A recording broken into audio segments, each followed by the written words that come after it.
jamais la politique française n'a été à ce point dominée par la psychologie du président de la République. Bon, je dis ça aussi puisque j'ai fait un livre là-dessus, mais cette phrase-là, elle n'est pas de moi, elle est d'Alain Minc. Et je pense que cette clé de lecture psychologique et personnelle, on ne l'a pas assez analysée. Pourquoi? Je pense qu'il faut revenir à l'intention initiale de la dissolution. Je vais vous dire une petite phrase, on l'a un peu oubliée. Je prépare ça depuis des semaines et je suis ravi. Je leur ai balancé ma grenade dégoupille dans les jambes, maintenant on va voir comment ils s'en sortent. Ça, c'est une première phrase qu'il avait citée, c'est Le Monde qui l'a rapporté. Une deuxième phrase, mon confrère Louis Osalter, qui vient de sortir le très bon livre La foudre et les cendres. Une cohabitation vaut mieux qu'une succession.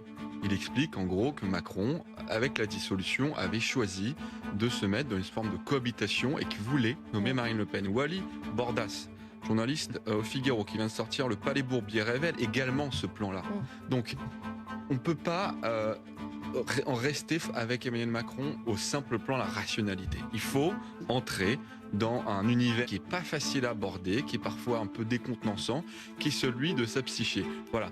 Et donc, je pense qu'il est en train de créer les conditions, par cette mise en scène aujourd'hui, de rendre inéluctable une dissolution, de faire reposer sur l'opposition l'idée que c'est elle qui porte l'échec, et très bientôt, vous allez voir, d'acter une dissolution face au RN, où il voudra jouer le jeu, non plus de la mythologie, moi face au chaos, mais moi avec le chaos, et je serai le dernier garde-fou de tout ça.